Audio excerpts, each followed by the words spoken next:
Hey everyone, I'm super excited for my chat with Mickey Sumner. I'm thrilled to chat with her. She's an incredible guest. Welcome to Nikki Nights.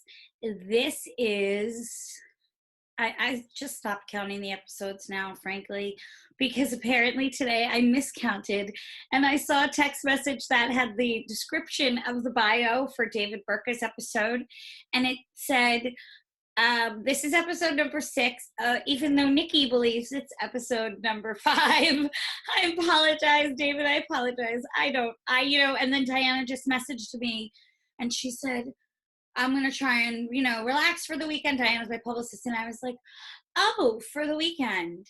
Oh, yeah. Oh, my God, it's Friday. Is anybody, I know we're all having like a massive lapse. I'm going to put my earrings on while we're chatting. Is anybody having a massive lapse in time? I find myself, I don't know what day it is.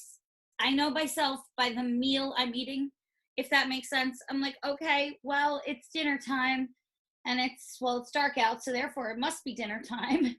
And I'm having a salad. So it's usually Thursday. I get this salad from this place by me. It drives one of my friends crazy, but it has everything I love in it. A little goat cheese. I'm always so curious. Don't you find it amazing how taste with people is so different? I could love goat cheese. You could despise it. It always makes me laugh. But one thing I definitely do not despise is the talent of my guest, Mickey Sumner. Here she is. Let's bring her in.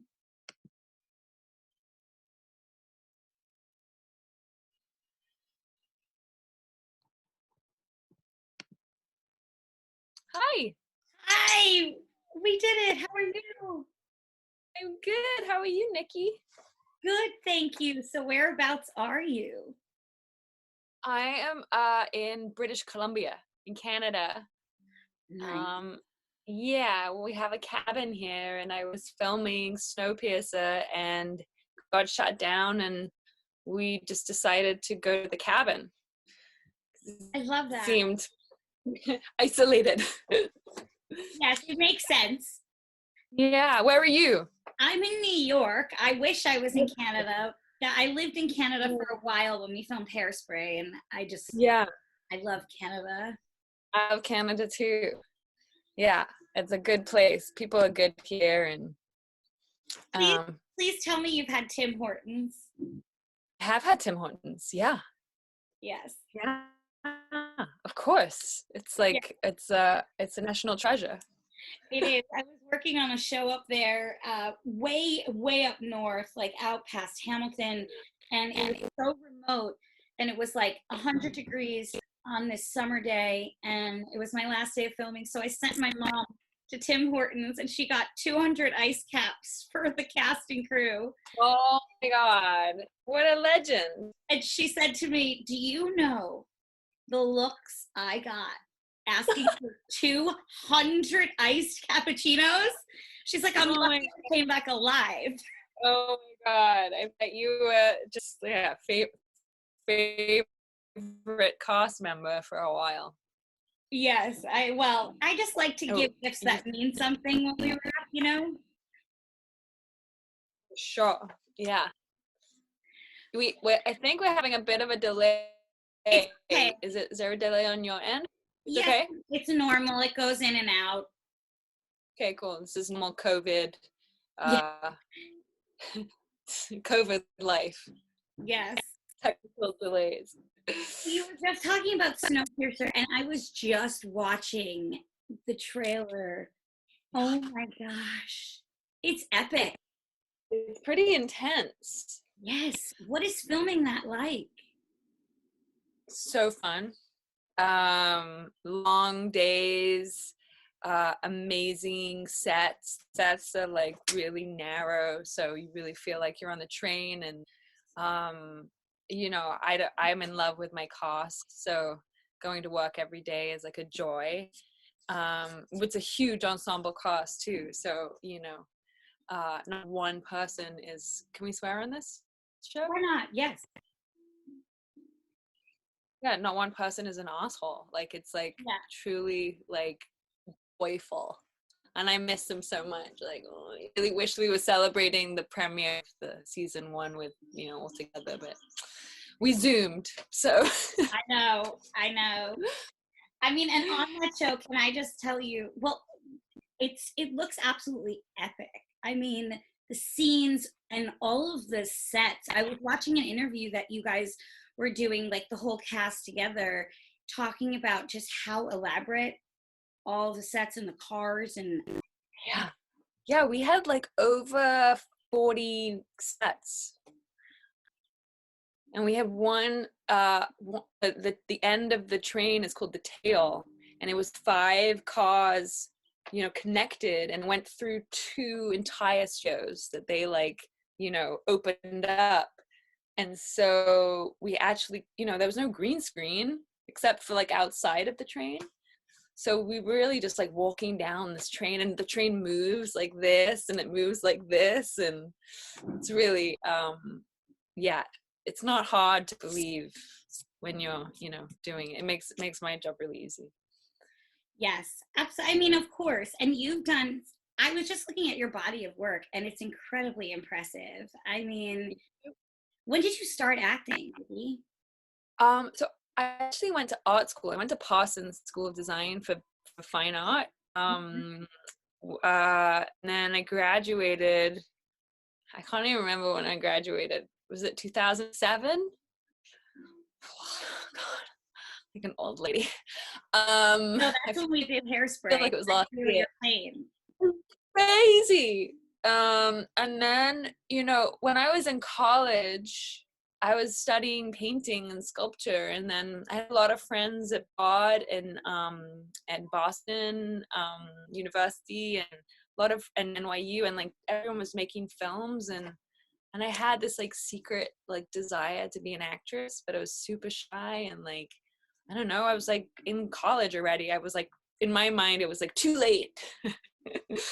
Anyway, I had friends who were like, hey, like we need someone for our short, and I was like, okay, maybe this is my moment. And so I did like my friend's short up at Bard, and I was like, ooh, this is really fun and really satisfying, and like physically, like I felt physically satisfied. I think I really love like using my body to be expressive, and then so I was still doing my fine art degree, but I was taking acting class at night. Mm-hmm. And then when I graduated college, I had a degree in art, and my parents were like, what are you gonna do now? And I was like, I'm gonna act. And they're like, what? How did that go? Where did this go? But yeah, and then I just basically like threw myself in, like we all do if you're trying to make it as an actor in New York City. And I did every reading, every short, like anything anyone would give me, I was like, me, please take me. Yeah, I feel like we're kind of like that puppy in the litter that's like trying to get home. We're like, please. I mean, I just like, and I'm so grateful for like all of those. Like that was my training. I didn't go to acting school. I went to an amazing acting class at night, but I just, yeah, you just hustle. I didn't go to acting school either. It was just something that, sometimes when you love it, you love it. And I was just looking at CBGB. Oh my gosh. Yeah. I mean, first of all, Patty. Hi. Such a massive fan. Yeah, I was like, I still get like goosebumps when I think about it, and just like kind of like, oh God, like that was just like, I don't know if I would have the like balls to do that again, or the vagina. I don't know if I it was, yeah, she's such an icon, and yeah, I hope I did her justice even for a second. So oh my gosh, I had a good wig. The great story actually about my wig is the late Alan Rickman, my dear friend Alan Rickman, who was the star of that movie. My son is like in the window. Hi, I'm doing an interview. Can you wait? He's looking at me like, can I get in on this race? Of course.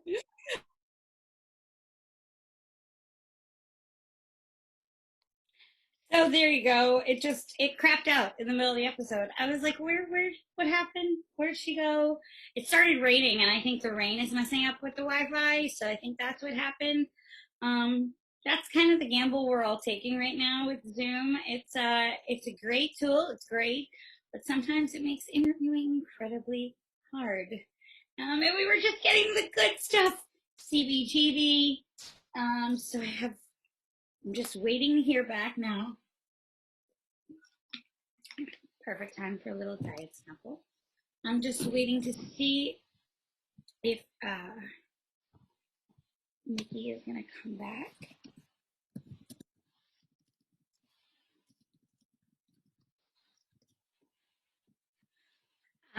This is a good time to announce that my episode of the Quarantine Show is up that I do with Willie Garson and Spencer Garrett. You can go onto the Quarantine Show right now and check out my episode. I had the best time ever, you guys, laughing. And we improv the entire show. All the proceeds are going to the Screen Actors Guild. But here's Mickey, and we're going to bring her back. All right.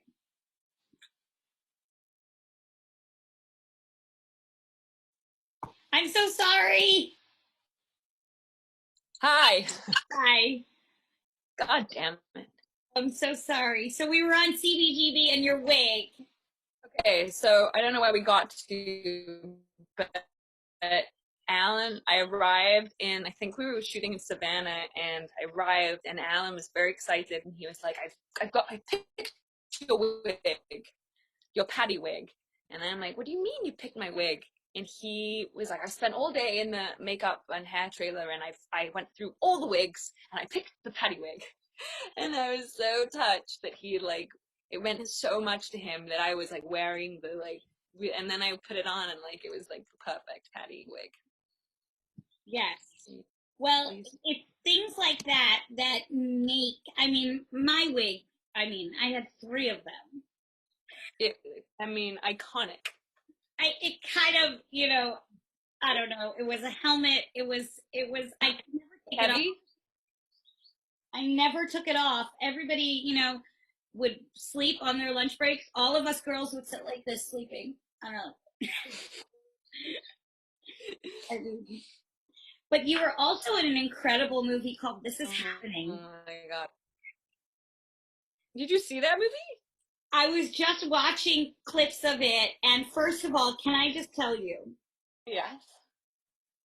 Is it James Wolk? James Wolk, yeah. Yeah.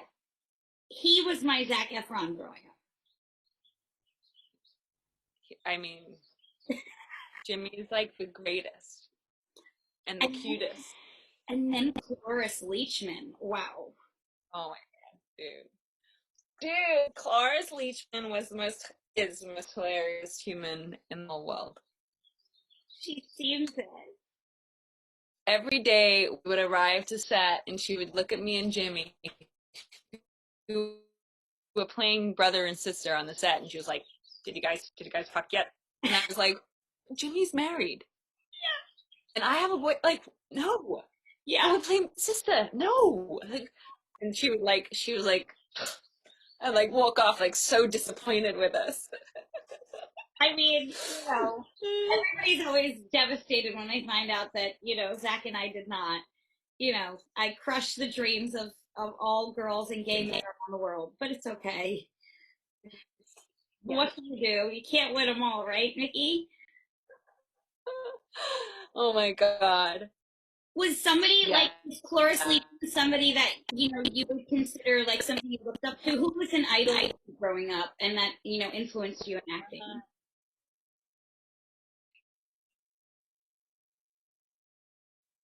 Oh, so I always get stuck on this, Jim, is so many people were, like we grew up with like great British comedy, like Ab Fab, like that was like my like favorite show. Like I thought wait, no, not Jennifer Saunders. Help me. Sorry. You cut this bit out.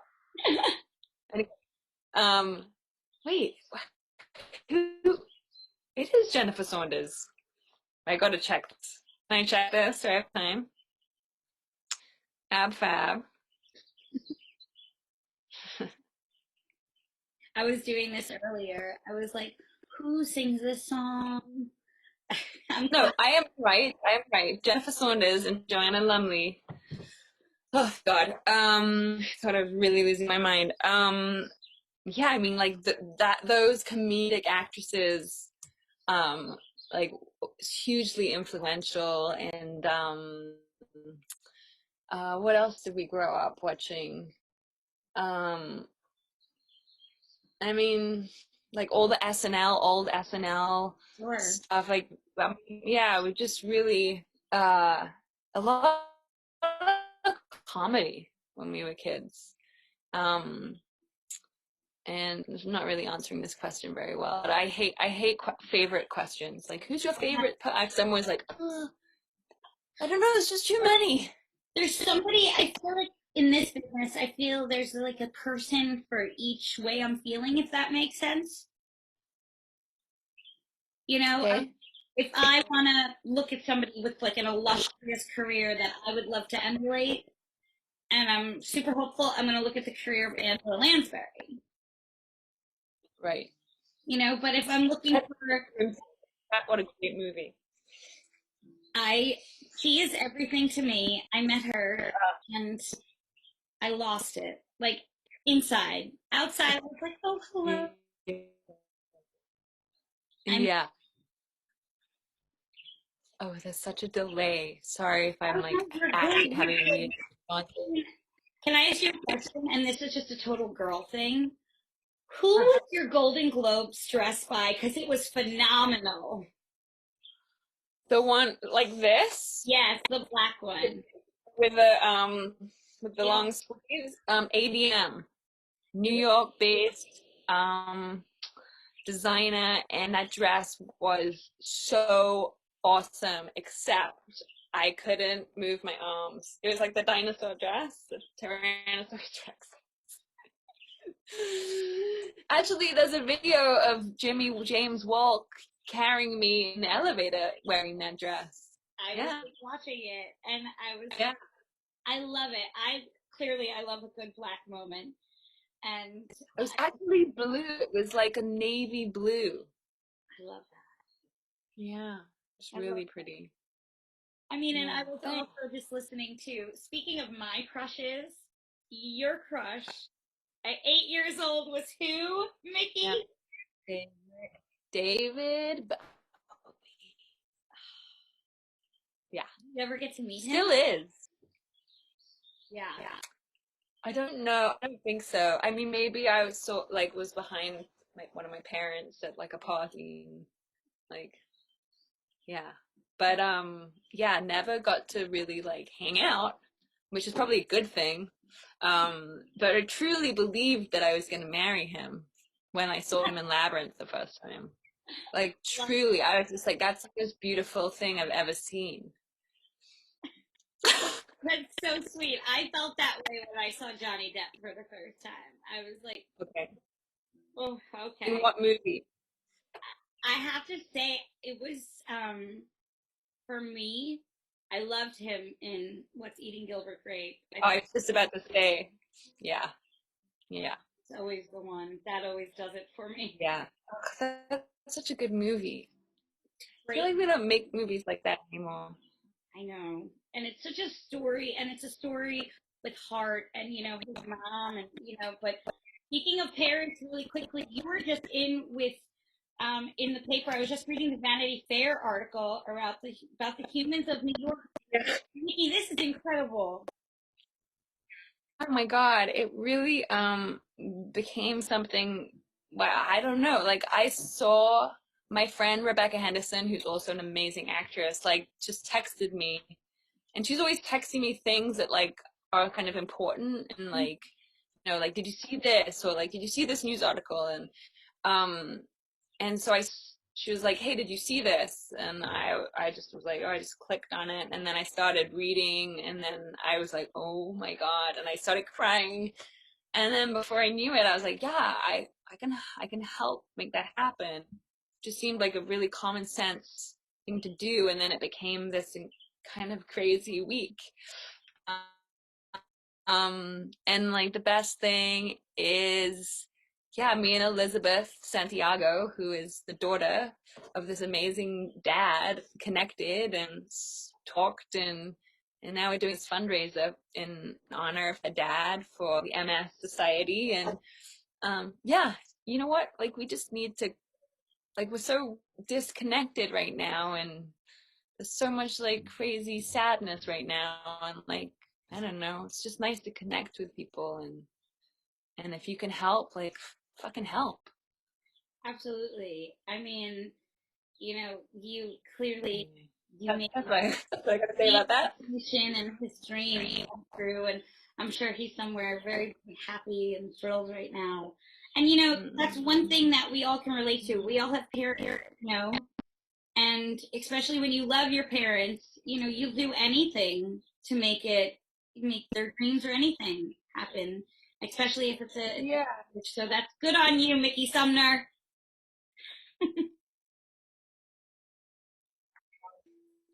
I don't know.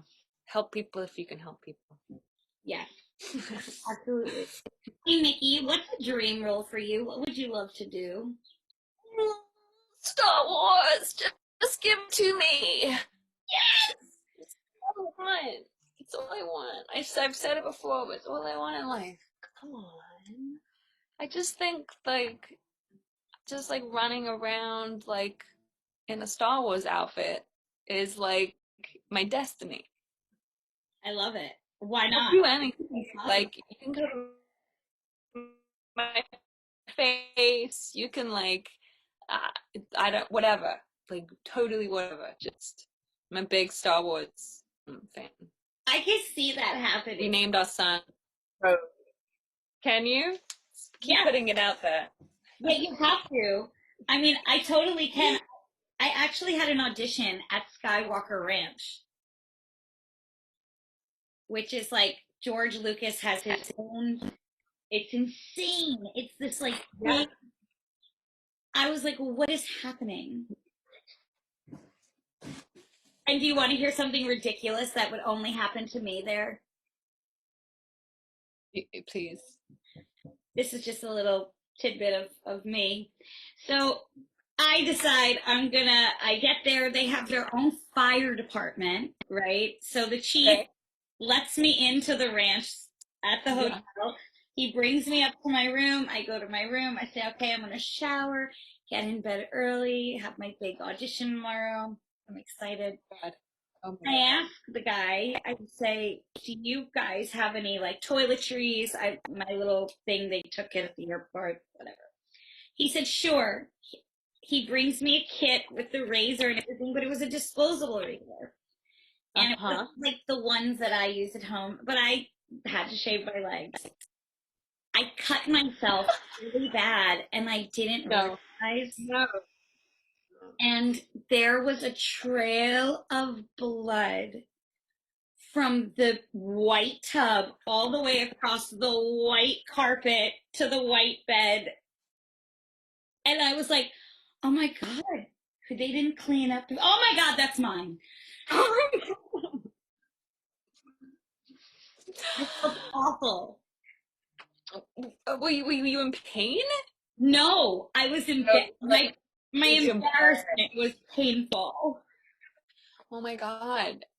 How do you call up and explain that your only night at Skywalker Ranch is now blood soaked?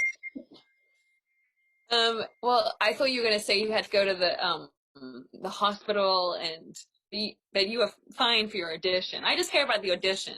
Yeah, no, the audition was great, but having to and it was weird because he wasn't in the room. It was kind of like performing for Oz. Like you knew he was there, but you didn't know where. Whoa. Cool. Wow. Yeah. Super cool. Do you think we'll ever have auditions again where we go into rooms with like, surrounded by people? I Or is would, it gonna be like this? I hope so because there's a magic when you're in the room that you can't create. I find with the self tape, as Yeah, good as it is, there's something. It's kismet. It's in the air. right. Yeah.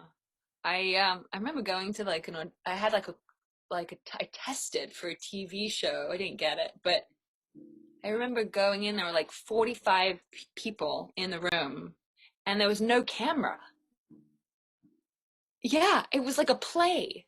And there was like they were like in a semicircle and I was in the middle and I'm like, and this is for a TV show. And I Oh, was like, I don't even know like who am I like what like what medium are we in right now? yeah. It was so weird. So weird, no camera. Well, maybe it was like in Big Brother where they have like one up in the corner of the wall. Maybe they were Or just maybe it was like they were hiding them in their ties or something. oh please. No, I don't even think it was that cool. Nothing amazes me sometimes with us. What's one of the craziest things you have ever had to do for our craft?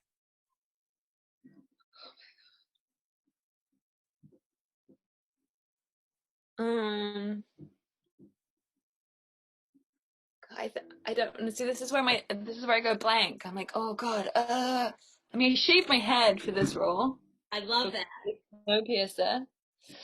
That wasn't crazy though. Crazy. Mm, I don't know. Can you give what's your craziest story? I And mean, maybe for me, I'll I try think it. for me, I've done a lot of stunts. I've done a lot of like walks Mhm. and catwalks. Like I've been up in harnesses and in rockets, Mhm. Mhm. flying. Have you ever So fun. flown? No. So jealous. I feel like if you know what, I feel like if you were in a musical. I feel like you would play like an amazing Peter Pan. Oh my God, that's a beautiful idea. Let's put that out there too. Do I have to sing? No, I mean I don't think so, but I just think you as Peter Pan flying. I saw something about that is just magical. Like, call my agents right now. Peter Pan. Peter Pan! It's Peter Pan! We're bringing Peter Pan back on Broadway, and I'm playing her. Do you sing? Yeah, sometimes I hear you. something have like, I don't know, it feels like very vulnerable. It's a different type of, acting for me. That's one thing, but singing, yes, it's another type of thing. Actually, I did have to sing "Stand by Your Man" in a play I did in New York City called Hillbilly Women. We did it in a church basement, and I had to sing "Stand by Your Man" every night. And the director, she sat in the front row every night, and she would do this to me. And it was like, what?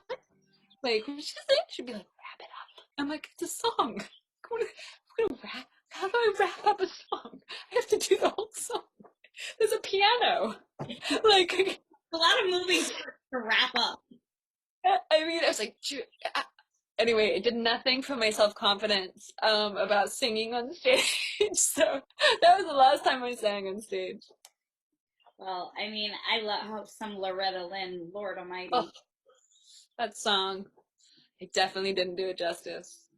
Hey, we all have our moments. I've had to sing in a couple movies, and when people have heard it and they're like, "But that was different from Hairspray," I'm like, "Yes, yes, I know, very different." Uh, Well, Mickey Sumner, I adore you. Seriously, oh, I adore you. This was so fun. so fun. And CBGB is like one of my jams. I mean, legend. So glad. Oh, I'm glad.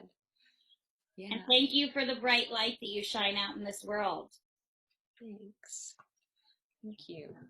And stay safe in New York. And yeah, and this is awesome what you're doing. Such a cool way to spend your quarantine. Thanks. I just think right now it's a really incredibly tough time for people, and I just think, whatever I can do, if me spewing my nonsense, makes somebody smile, then I'm okay with that.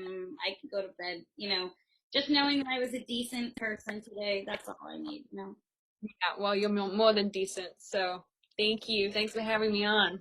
Thank you. And hi to your son. Oh my gosh. Playing the guitar right now. Maybe you can hear it. I love that. Okay. Bye. Bye. Thanks. Oh my gosh, how incredibly lovely is she? Mickey Sumner, thank you so much. What an incredible episode. I just loved our chat. I loved it. It was incredibly honest and real and open. And she's doing great things with the Humans of New York, but her acting career is just so illustrious. There's just so much wonderful work that she's done and incredible work that she's going to do. I know that. And yes, we need to just give her a lightsaber right now, and she needs to take over because I can see that happening. Star Wars. Mickey Sumner, thank you so much. A huge thank you again to David Burka, and I'm so excited. Upcoming, my 100th episode, Lainey Kazan, some brilliant guests coming through, so I'm just having the best time. Thank you guys so much, and pop over to my Instagram and follow me, and you can hear more about the quarantine show over there and keep up with all of my Nikki Nights guests.